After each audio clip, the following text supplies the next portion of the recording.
I think everything came with the journey, right? Because I've always wanted to be Miss South Africa, and the reasons were maybe, being a little girl dreaming of it, looking at a Miss South Africa and feeling like you just look at her and want to be her, but you don't really know why because you're 12. Like, that's normal.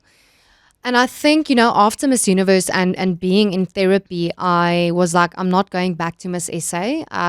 That's not really something that I think I would do again because I went to Miss Universe. Like, that's also not really something I would want to do again. And I just gave it time, like a year and a half, where I went to therapy and kind of did my own thing and discovered that I changed as a person completely. Like my views, how strongly I felt about everything, and also my message. The first time I couldn't speak about being financially excluded from studying or the grief of my father or even the mental health aspect of it. Now, even looking back, I'm like, what did I say in 2020? Because I didn't speak on any of it. Yes. Because I was too ashamed. I was really too afraid to be placed on this stigma of like, how can she be a Miss SA but she struggles with X, Y, Z and can't do this? So when I went back, I was like, I have a very, very strong message to share. And even knowing that South Africans followed this journey so closely of Miss Universe, we were invested, guys. I mean, Zosie was the reigning Miss Universe. Yes. We were invested. Yes. That I felt like people would understand the story of coming back and how hard it was to fail so publicly in front of millions of people. Everyone was literally just on my reaction of crying, wiping a tear, looking disappointed.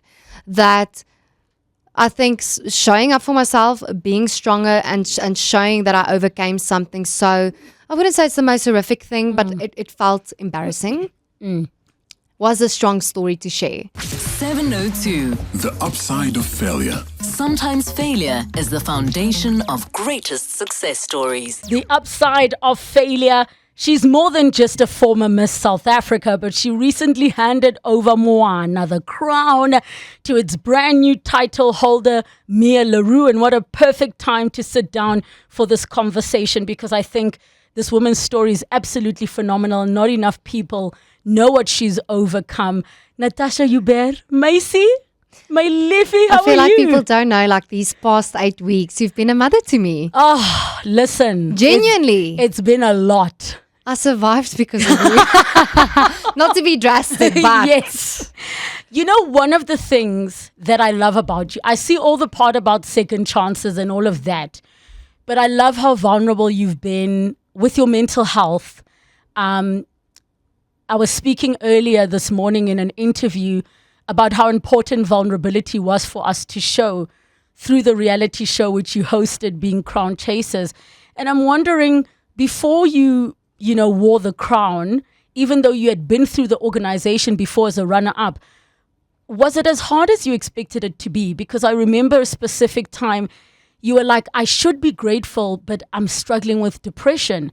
Was it the pressure, or maybe share with us? Because a lot of us human beings, we pray for something, then you get it, and then it's a new level of challenges that you might not have been prepared for. And it's easy for someone to say, you said you want the crown, now you have it, why are you crying? But it's like, there are real things you have to deal with.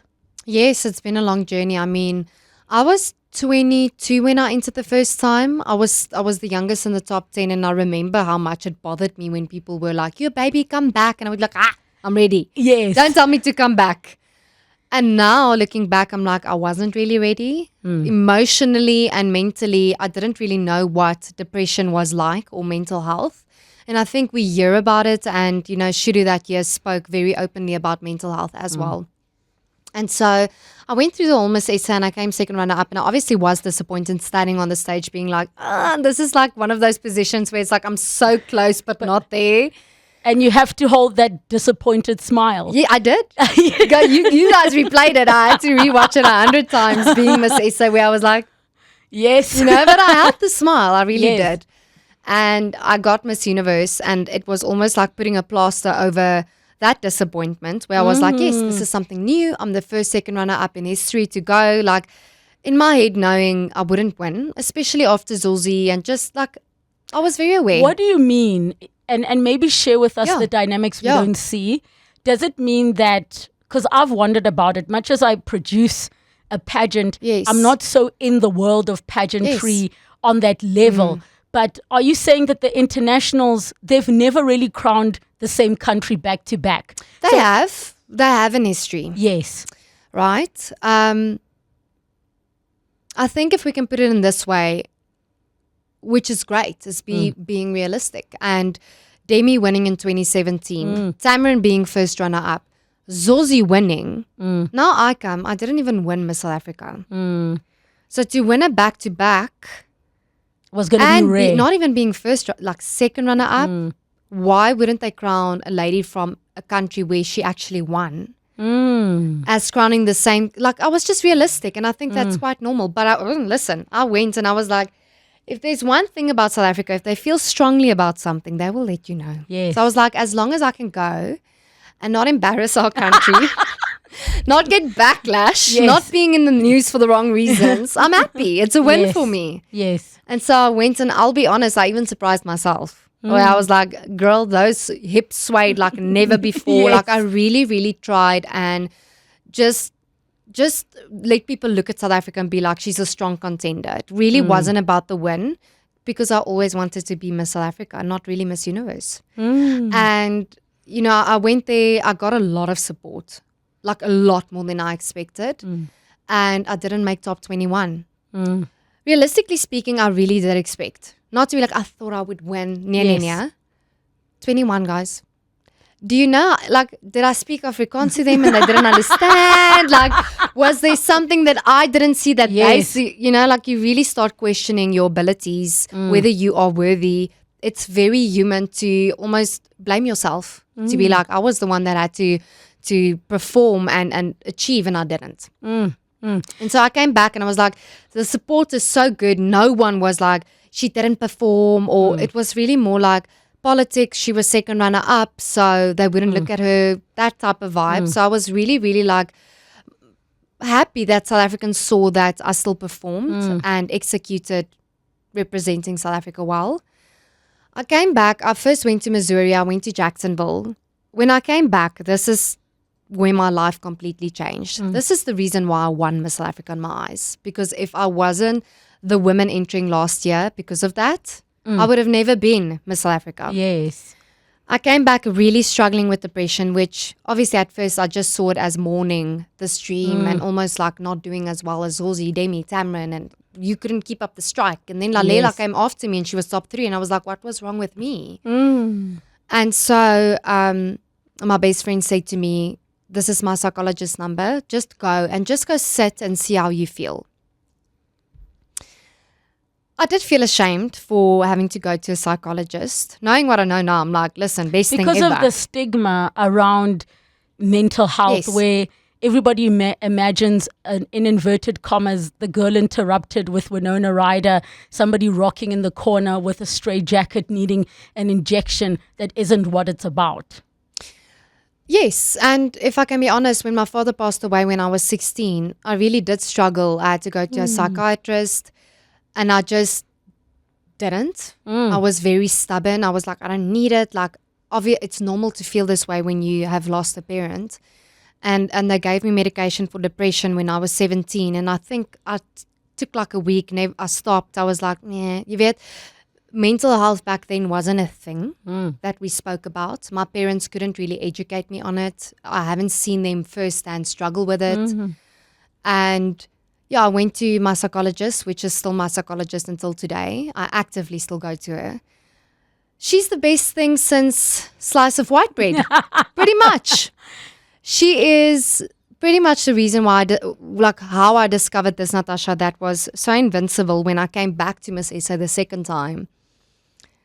I really said to myself, like, even if I don't win this, like, I'm so assured of who I am and what I have to offer. And it was so much easier for me than Miss South Africa and Miss Universe the first time around. So if you can stay on top of your mental health and your emotions, I really do think that's where you discover true power. Natasha, what made you come back? Because there are many people who will go through a journey. I mean, I can't even imagine being a pageant person at your age, but I do remember the heartache of being second runner-up as a pageant girly and then being bought a teddy bear and then being like, I'm not going to do this again if I'm not going to win. But this is different because you are applying for a full-time job. That's what it is. You are taking time out of your life. There are many contestants that quit their jobs and take that risk. And Davino Kerry quit her job and took the risk. What made you say, I'm going to endure this again? And help us understand when you say, I didn't want to be Miss Universe, I wanted to be Miss South Africa. Why was that distinction so important to you? Because everybody would imagine the ultimate pageant goal is being Miss Universe. I think everything came with the journey, right? Because I've always wanted to be Miss South Africa, and the reasons were maybe, being a little girl dreaming of it, looking at a Miss South Africa and feeling like you just look at her and want to be her, but you don't really know why because you're 12. Like, that's normal. And I think, after Miss Universe and being in therapy, I was like, I'm not going back to Miss SA. That's not really something that I think I would do again because I went to Miss Universe. Like, that's also not really something I would want to do again. And I just gave it time, like a year and a half, where I went to therapy and kind of did my own thing and discovered that I changed as a person completely, like my views, how strongly I felt about everything, and also my message. The first time I couldn't speak about being financially excluded from studying or the grief of my father or even the mental health aspect of it. Now, even looking back, I'm like, what did I say in 2020? Because I didn't speak on any of it. Yes. Because I was too ashamed. I was really too afraid to be placed on this stigma of like, how can she be a Miss SA but she struggles with X, Y, Z and can't do this. So when I went back, I was like, I have a very, very strong message to share. And even knowing that South Africans followed this journey so closely of Miss Universe, we were invested, guys. I mean, Zosie was the reigning Miss Universe. Yes. We were invested. Yes. That I felt like people would understand the story of coming back and how hard it was to fail so publicly in front of millions of people.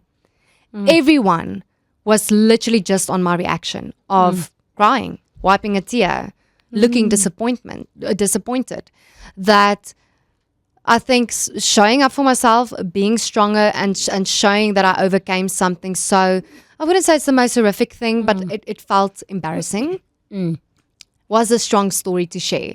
And I think we can always speak on the second chances and just come back and try again. But when you show someone, it hits different. And so I knew that my actions are going to be more important than what I say. And then also showing people that Natasha responds differently to questions. She thinks differently about things. She speaks differently. I mean, even that beautiful farewell video that you and your team made for me, where I'm like, I'm entering Miss South Africa 2020 and my voice was so and then I go, I am the example of even I was like, holy damn it. This was 4 years of my life where I've completely changed and grown. Like, can you imagine? I even hosted Crown Chasers. Like, this is what my life has become simply for taking another chance, another risk of, it could have ended again where I didn't win. Yes. And then really feeling like I'm not worthy. But yet I believed so much in myself and my story that I feel like other people couldn't help to believe in it too. And so when you show people, I think that's the perfect example of a second chance, of trying again. We never, ever look at people. Let's take the most famous and successful people. You always just aspire to be them. But the most successful people are people who have failed numerous times, not even once. The most famous, no, I don't want to use the most famous, but the most impactful people aren't people who succeeded the first time around. You know, it's so funny you say that. I happened to watch a video this morning of one of the Netflix founders. And he was talking about at the time how Blockbuster was the big thing. And they felt like having a meeting with them was going to be the answer to all their problems, to say, let's collaborate. We'll do the online thing. You guys do the on-demand thing. And they put their hearts and souls, and they were 50 million in debt when they went to that meeting. And when they said, they did their presentation and they said, how much do you guys want? They said 50 million. And he said the feeling of, he couldn't understand their facial expression. He said he realized they were trying not to laugh at them because the number was so ridiculous that they just rejected. And then they went back to the drawing board feeling like failures. Fast forward to today, they put Blockbuster out of business because they had to compete with them. And just by chance, the CEO of Netflix or one of the operational people was changed, and the new guy had no experience in digital. And that's how things turned around. But the point I'm trying to make is everybody looks at Netflix as this disruptor that came into the game. But they don't know the back part of the story. They don't know the back part of the story of Twitter. When Twitter became big, they were 10 years in, but you are the result of 10 years as the overnight success. And I think that's the beautiful thing about your story and why I thought it was so important to share that you are the first Miss South Africa to then go on and present the show. You worked your behind off just to, go to lessons, take advice, take guidance. It's not easy being a presenter. People think it is.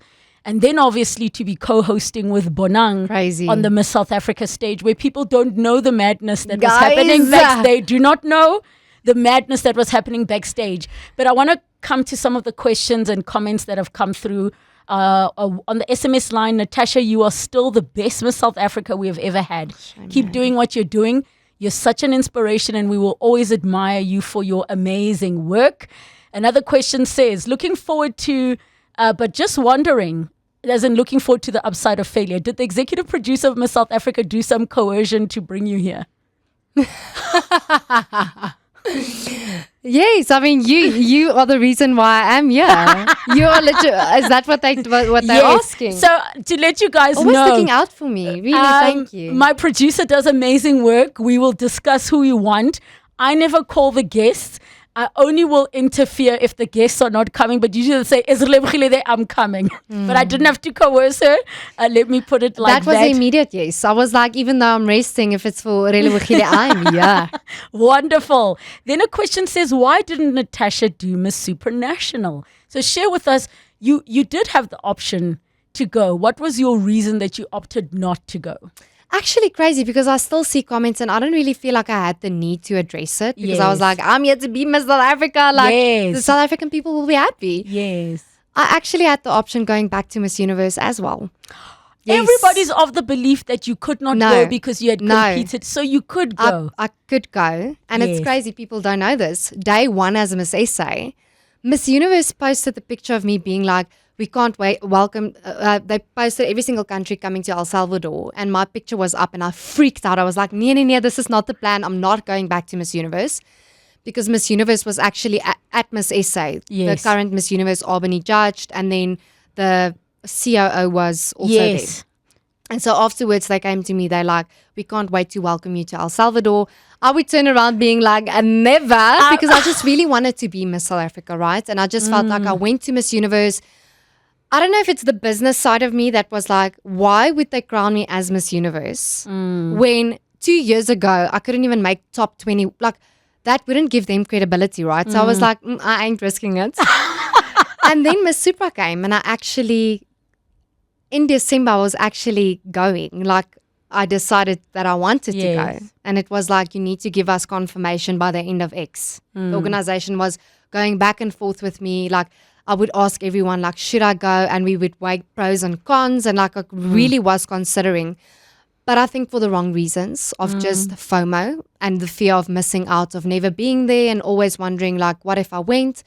But I think I weighed up, it's in July and I end in August. Do I want to carry another title and why? And I genuinely asked, like, if I travel to all these countries, to Miss Supra Ghana and Miss Supra Philippines or whatever it might be, what's the purpose going to be?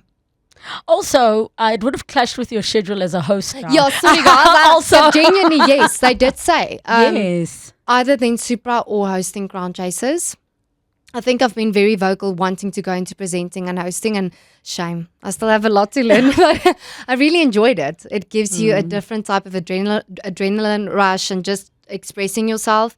And so they said then you can't host Crown Chasers because that's overlapping. Yes. And then I didn't want it to take a month away of being Miss SA and doing good work, like my bursary program. And I think maybe also just a little bit of going to Miss Universe and then being like, it gives you great exposure. But when you don't win, it was pretty much really just walking on the stage and coming. I I don't want to start a war here. No, but I get what you're saying, because in essence, what you're saying is, if I've got two roads I can choose, the one road I can be a bit more impactful. Let me take the more impactful route, because sometimes going abroad and being on the world stage sounds great, but maybe the impact you can make is here at home, like what you said. You know, you mentioned on the live finale stage that you had intended to do a certain amount of bursaries and you ended up doing much more. And I think there's a lot to be said. Some opportunities do look glitzier and more glamorous. However, when you think about the impact of the road less traveled, it might be a lot bigger. 21 minutes to 3 o'clock, the upside of failure. We're still in conversation with Natasha Joubert. 011-883-0702 and the WhatsApp line 0727021702. A comment from Dr. Philemon Mahuma says, I'm just loving this interview. Touches on everything: art, beauty, courage, healing, resilience, and vulnerability. Thank you is what they say. Thank you so much. Natasha, people don't know that, you know, between the first Miss South Africa and the current one, you were like doing other things. So chat to us about some of the other things that you were doing while you were on this self-discovery journey. Yes, I mean, I'm a fashion designer. I don't feel like people know this. So Yes. I love fashion as well. Got my own business, Natalia Jeffries, where we do custom designs and gowns. And so really excited tapping back into that as well. But then, you know, when people ask me the question of what's next after Miss SA, it always is, I don't know why, a triggering question, because you have all these plans in your head that you just obviously hope that the right opportunities will find you. But for now, I'm just going to do exactly what I've done without that crown. Like when people are like former, I'm like, hey, scratch the former. There's no such thing. I'm going on. We can reign together. When Mia's feeling a little bit down, I'll be like, hey, sister, I'm there.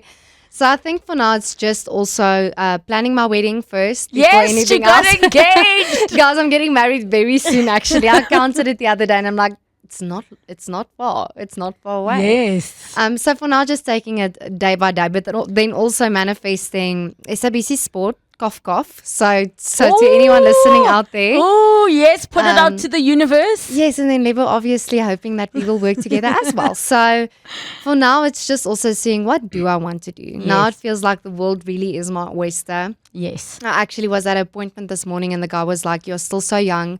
And having this opportunity and this platform of being a Miss SA, like people would really kill for it. So really use it in your advantage. So maybe start a business. Like it just feels like I can really tap into anything. What do you think happens? Because there was an era in the top billing era, for example, where the Miss South Africa has always had these phenomenal opportunities available to them. You look at a Basi Kumalo and what she was able to become. You look at a, you know, Joanne Strauss. Yes. But the times have changed. There's a lot of influencer work, a lot of digital work. Yes. And I know the hardest question that you didn't want to answer was, what's going to be next when you still had the crown? So now that the crown isn't there, and I'm sure it comes with a little bit of relief that the pressure is not there to have to show up where maybe you don't feel like showing up. Even though it is amazing, it is hard. I mean, I say this about my radio show. I love my radio show. I love my listeners. Some days are hard to show up because it requires so much energy of you to give to the world. But now that you've passed the handing over the crown, now that you've got a little bit of rest, you're manifesting things that you maybe never considered before. Ever. What are the titles you hope to have? I would already add the mental health activist. I would add that in one of your titles. I genuinely want to be a philanthropist for sure. It's something that I'm already having conversations with a few brands with to really do some good work. And that's one of the parts that really just excite me and make me feel most alive being Miss SA. And then definitely host. Yes. Presenter. Yes. And not to be picky, but it does bother me at times that I have high expectations of my life. And I think also speaking on that, you know, I've heard so many people say to me, you are too hard on yourself. Which you are. And I just can't help it. It's something that I feel like it's that standard and nothing less. And it's like I don't want to settle for anything less than that. And I actually expected this first week to feel a sense of relief, to be able to say yes and no to certain things and to be more selective. And I can show any products in my stories. Yes. And I don't have to put my water away. Yes. Or just small things like that, having that freedom. But then I'm not feeling that excited. I am feeling a little bit heart sore because I've given heart and soul into this year, and everything was done with pure intention. Like even when I took on Crown Chasers, it was really hard. I won't lie. 6 weeks, like I don't think people know what it takes to put a show on like that. I don't know how you do it constantly. I don't know. But it was very challenging for me, and especially doing it a first time around. Now it's almost like I have an expectation of doing more and better, and I can't go downhill from here. And that's also a type of expectation and pressure on a Miss South Africa that no one talks about. Like I'm like, why didn't Davi and Shiri and everyone tell me about this emotions that you're going to go through with? If I can tell you what it's like, nobody tells you what motherhood's going to be like, but also because you can't fully articulate. Yes, Once you're on the other side, I went to all the moms that were at my baby shower. I'm like, none of you told me. Yeah. None of you told me. And they're it's like, hard. it's like this cult that they lure you into. Now you're there, like, you told me to have a baby. And they're like, yeah, so with funny. us. But it's very similar because I think also there's nothing that an Ndavi and the others could have shared Probably yes. that would have matched your very unique scenario. You had to say farewell on a night that you were working with an earpiece and I loved in it. your ear. I actually loved it. I was so surprised. That's nothing that people could have experienced. You had to go in to your experience having done an international stage before representing South Africa right here at home. So what can you share with the listeners was the most difficult part, other than you being hard on yourself, of carrying a crown? What is the most difficult part? Is it the part where you walk into rooms and people think, this is so irrelevant, why is this Miss South Africa here? Is it walking into rooms where people expect you to be perfect? Like, what is the most difficult part? Is it convincing people that you have a voice and your voice matters? There's a few. I can't pinpoint it down to one thing. Definitely people thinking it's just a pretty face and it's a pageant, which even at nights where there's Miss SA, listen, the show's amazing. Like, I live for it. But I'm like, when they walk in the bikinis and everything, I'm like, I don't think people understand that this isn't a representation of the job. Unless you go internationally, you walk for that 5 seconds and you're done. Where I've seen, let's start at one thing. Getting scrutinized on social media was a hard one. Because when you are Miss South Africa, you're everyone's person and they can say about you whatever they want. And so I remember handing over, it was a day after, I was like, yeah, I feel really good about this year. The night ended well. Like, I'm very satisfied with what I've done. And someone was like, the most pointless Miss SA ever. She's done nothing for South Africa in this year. And I'm like, I have grinded and worked so hard. When people would be like, share more of the good things you do, and I would share, and then it would get like no engagement or no one would like. But when you post a sexy fashion model pic, everyone's there. So it's just sometimes understanding the mentality that you can't please everyone. And then another thing, I would say, I went to a meeting. I'm not going to like express completely, but I went to a meeting, right? Don't worry, it's just and you I and wanted me to talking. continue Talking. a partnership. You've heard? Yes. Now this executive, Yes. I don't know if he follows Miss SA, I assume not, Yes. was like, a pretty girl next to a pretty, we've seen that before. Like, what's your story? And I sit there and I'm like, shame, guys. In every single interview, I share this story. Didn't this man even listen to one? Like, you are such a big partner in this. Like, haven't you listened to any of it? And I literally walked out feeling so degraded. No, genuinely. And I was like, you have worth in what you have to offer. It's so hard to get to a point where you are so kosher with your story that you can share it without crying, which in 2020, every time I would just literally say my father's name, I would bawl.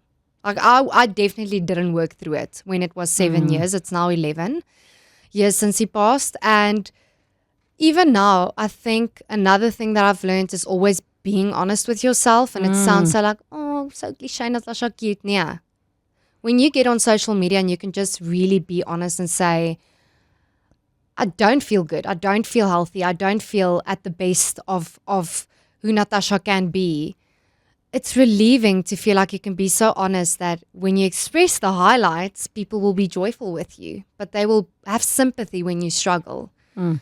And I've realized for me, I'm a person of connection. Like it means a lot more than just being envied or being famous. It's really just having a community that understands and will support you through the highs and lows.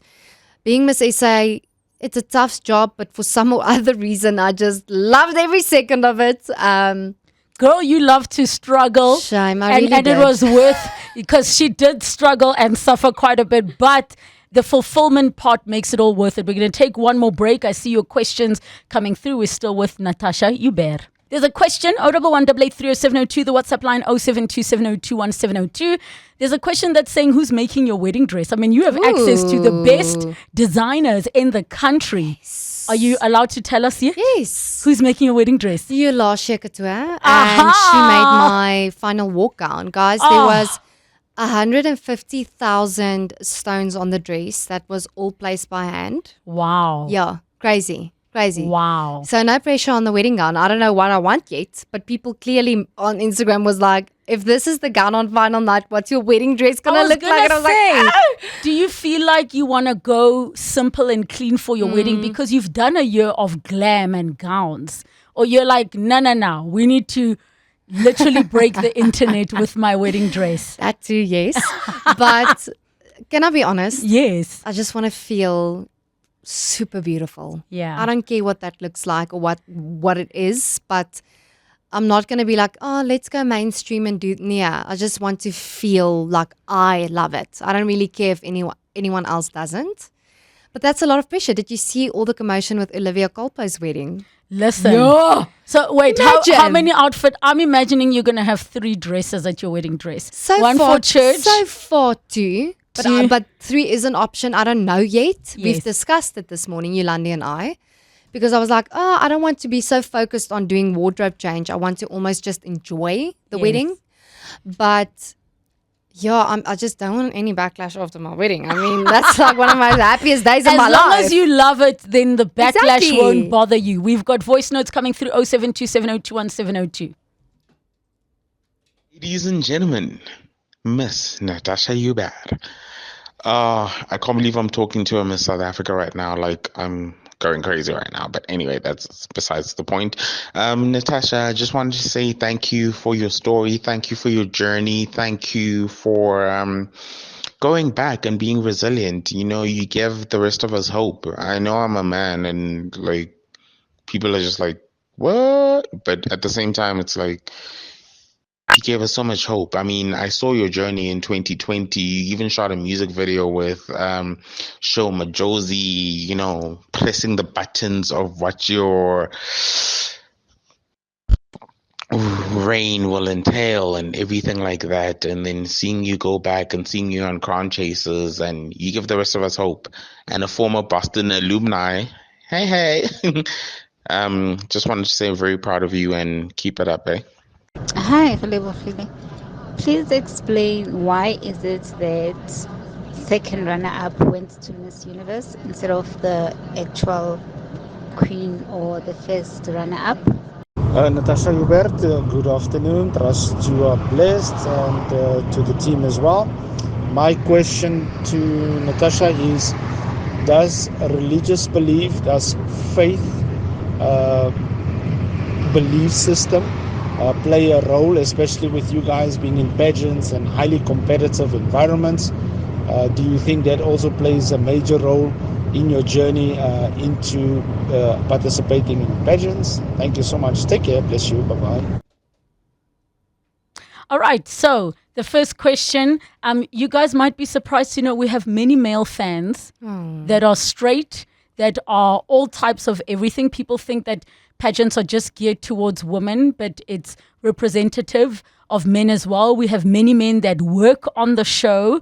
The question around second runner-up going to Miss Universe, that is a decision that resides with the Miss South Africa organization and the top 3 ladies. As Natasha mentioned, she had the option to go to Supranational and did not go. Brownie Govender, who was the runner-up last year, is the one who went. So that becomes a decision with the group because of the different factors and opportunities. And then the question around, do religious belief system play a role? Maybe you can answer that one as a contestant, and I will answer as a production. Yes. So I think in personal capacity, faith to me meant a lot. Like really during difficult times, I remember going through Crown Chasers last year, and every single time where I felt extremely overwhelmed, I would put praise and worship in my ears and just really find my center and my quiet time and find peace. So personally, it played a crucial role. Yes. But then in expressing it, this is the beautiful thing about this platform. It's super inclusive, whether you believe differently than someone else. Yes. Whether your belief structure is different, like it's accommodating, and that's what makes it so beautiful, because we don't only have one religion. Yes. We don't only have one view and opinion. So all of that is accommodating. I think, as a Miss South Africa, if I can speak from that point, I was very considerate towards other people's beliefs and not trying to force it down on anyone. But when it came to me, I was like, this is how I feel, and it's okay not to express it, because I wanted to take everyone in consideration and not make anyone feel like what they're doing and believing in isn't right. And I mean, for us from a production perspective, you will know in your year before the show, I love to do a prayer circle to get everybody in the right space, and everybody gets an opportunity to pray to who and what they believe in. Yes. Myself and Bonang and her team also, we do a pre-show prayer, because we're still grateful for the work and the opportunity, and we hope that we take the intention with us into the work that we do. So in closing, Natasha, what would you say you've learned about failure? Ooh, failure can be your biggest blessing. And, I've said it a lot during my years, Miss SA, that failure needs to be celebrated more often. Yes. Because that's what makes the most beautiful success stories. That's what's most inspiring to people, when they see that you were at your lowest, but yet you come out at the top. And so, it almost became my strong suit, because I knew what it felt like. So it's not a fear of mine to fail, but it's almost just trusting that journey and knowing that at the other end of wherever your journey is heading towards, it's something beautiful. And through all the failures, it was meant to happen in order to actually have a bigger blessing waiting for you. So it sounds very cliche, I know. I'm like, hey, I should write a cliche book, but genuinely celebrate your failures more often, because I think at the end of the day, it's leading you to your success. Ladies and gentlemen, Natasha Joubert, please follow her on the socials. She's very open with her journey. I love you. I cannot wait to see all the amazing things you're going to do. 702. The upside of failure. Sometimes failure is the foundation of greatest success stories.